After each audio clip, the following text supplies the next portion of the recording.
I want to give you a handle on what I believe is coming just as a student of history. History doesn't repeat itself, but it rhymes. And I believe we are in a global currency war, the third world war of currency. First World War, currency war, was World War I, then World War II, and this has been going back and forth with China since Ronald Reagan. But now Donald Trump is talking about trade barriers and specifically taking on China as the biggest manipulator of currency, which historically they have been. But we have decided to play the game all of these years for a reason. You may want to stop playing the game, but I want you to understand what that means so you don't go in and then when the whole world falls apart, you go, well, why the hell didn't somebody tell me this? We have Chris Martenson on with us, our guru from peakprosperity.com. Welcome, Chris. How are you? Oh, I'm doing very well today. Thanks, Glenn. Can you put into perspective the Taiwan and China talk about being the manipulator of the largest manipulator of currency? First of all, is it true, or are we the biggest manipulator of currency? I think the answer is yes. Everybody's manipulating their currencies at all times, and there's a good reason for it. If you can keep your currency weak or low relative to your trading partners, it makes your goods more attractive. So if somebody has a widget to sell and you can keep your currency nice and low, well, you can sell more of them. China's been on an absolute industrial tear. They've been exporting like mad, and so the thinking would be, in a normal world, their currency should rise in value relative to other currencies, and that hasn't been happening. And so the charge is leveled that China is manipulating its currency to keep it low, to give it an unfair advantage, to give its manufacturers an unfair advantage. That's what Trump is talking about. And so really, I mean, we have to cut ourselves a break. The reason why America doesn't make the world's goods anymore is partly because our currency was always so strong that the rest of the world couldn't afford to buy our stuff. And we bought everybody else's stuff because it was good or good enough, and it was really cheap. We couldn't compete because of the value of their currency. Well, indeed, that's part of the story, and the other part is that we give ourselves lots and lots of tasty regulations and workplace safety laws and all sorts of things like that. And China doesn't burden itself in quite the same way, so they can compete. So, yes, they have cheaper labor, but that's just part of the story. The rest of the story is, yes, they are keeping their currency nice and low. And so this has worked out really well for the United States. Sometimes people say, Chris, the United States doesn't really export anymore, and it's not true. We export a lot of dollars. We run a trade deficit that, if it was its own economy, would be around the 8th or the 9th largest in the world. It's an astonishing number that the United States imports more than we export. When we do that, it means basically we're exporting those dollars, and we're counting on places like China to hold on to those dollars and not send them back home. Why is that important? Well, so what they have to do if they're holding the dollars, what do they do with them? The central bank starts to accumulate them in China, and so they can't just hold on to dollars, so they hold on to treasuries instead. And because they're buying our treasuries in the United States, what happens next is that keeps our interest rates low. So if China suddenly decided to reverse this policy, let's say Trump comes out and labels them a currency manipulator, goes after them hard, China could just turn around and decide to start selling all of those treasuries. And if they do that, our interest rates will rise. Well, you want to talk about World War I, World War II, where are we in this story? We're in the middle of the largest credit bubble in all of human history. One thing credit bubbles really can't stand is rising rates of interest.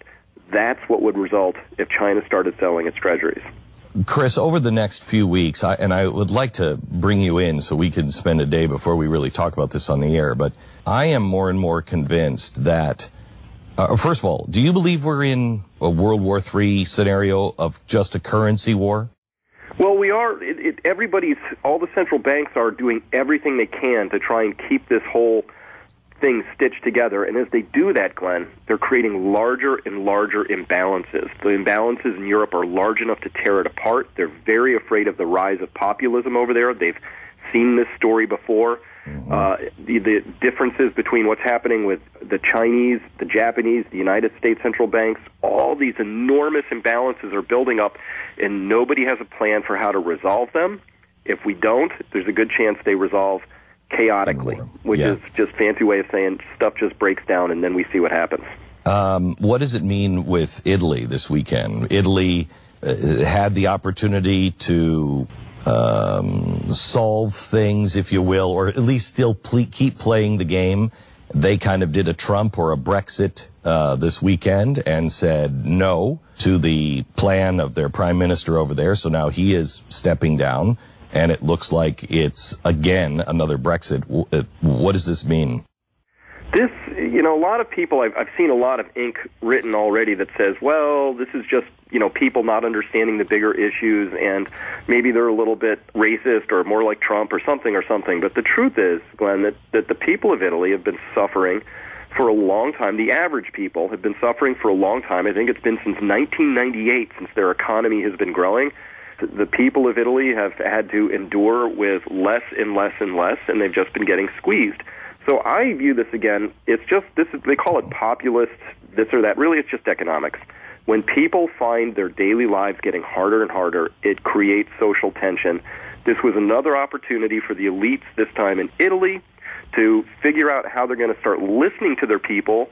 Renzi was deciding not to do that. And the people of Italy, very convincingly, nearly 60%, I think is the last number I saw, said, no, it's time for us to be part of this story as well. That's really what's going on here. And the bigger picture, the thing we can talk about over the coming weeks, is the only question that has to be answered at this stage of the credit bubble is who's going to eat the losses. Explain that. Well, when something can't be paid back, it won't be. And so the banks are always trying to figure out how they don't get to eat the losses. They're always looking for a bailout of some form, or in this case in Europe now, bail-ins, but somebody's going to have to take the losses. So in the case of Italy, their banks have 360 billion euros of non-performing loans. Those are loans that aren't being paid. That's 20% of Italian GDP. There's no possible way that they can cover that. So the question now is who's going to eat the losses? And the politicians would love that to be the taxpayers. They create inflation, which is a stealth way of stealing that from all the people. Sometimes they just do a bailout and just make the taxpayers pay directly. But the people are starting to say, no, this is unfair. We don't like this. And the losses should actually belong to the people who made the bad decisions. Maybe that's the banks. Maybe that's the politicians. So this is the real game that's being played right now. But how do they pay for it? How do the banks and the politicians pay for that? They can't. How are you going to give that to the politicians? Well, they were going to have to suffer with austerity, so that the government's just going to have to say, look, can't just dip into the coffers for this. We're going to have to tighten our belts. Guess what? Every one of the politicians who was involved in that gets swept out of office. It's a real career killer when you have to tell people it's time to pay for all of the bad decisions.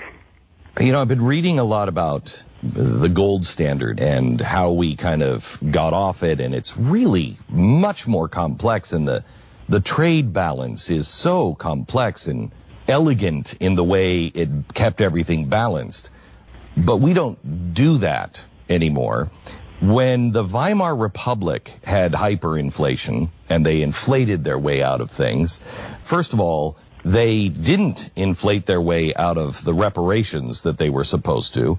A lot of people think, I believe, that, the world's going to forgive America of this big debt. I don't think so. Chris Martinson, do you believe they will? No, how could they? Yeah. The world isn't an entity. When we say, there's $7 trillion of U.S. money out overseas, it's not just in a spot in some central bank where they can flick a pen. It's sitting in a French pension. It's sitting in the endowment for a small school. It's in people's 401ks and retirement accounts. It's parked all over the place. So either everybody has to agree to forgive that, or we get back to the prime question, which is who eats the losses in this story. And the governments always want to try and inflate it away. That seems the simplest. It spreads the pain over a great many people. But What your listeners need to know is that this is a game. This is a game that's been played for a very long time, and it's basically heads we win, tails you lose. And that's what's creating the populist backlash. People are starting to figure it out. We have information now that we can access and go, oh, is that the game?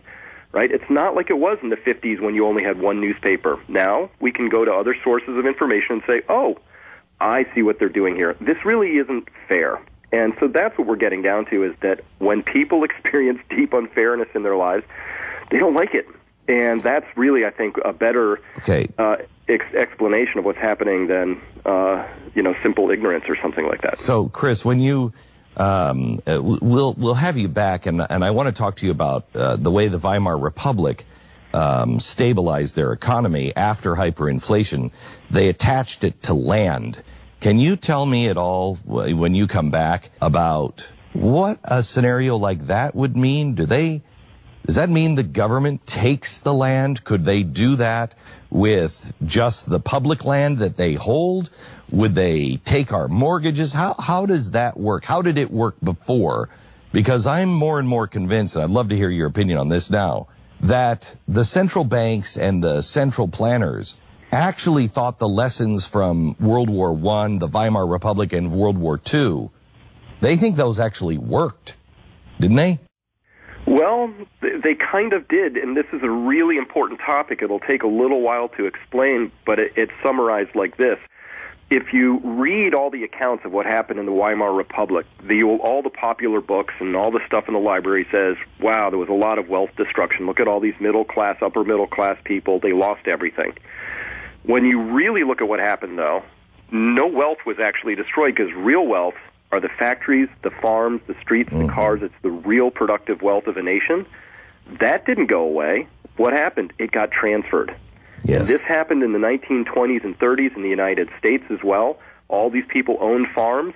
They went bust because the mortgages all went bust on them. And when the dust settled, if you watched carefully, who owned the farms changed hands. So that's what I'm trying to alert people to, is this idea that what we're facing is not so much a wealth destruction as a wealth transfer, but first you got to understand what the real wealth is, and it's not the paper. Let's start there next time you're on. Chris Martenson from Peak Prosperity. Thank you so much. Appreciate it, sir. You're welcome. God bless My pleasure. You bet.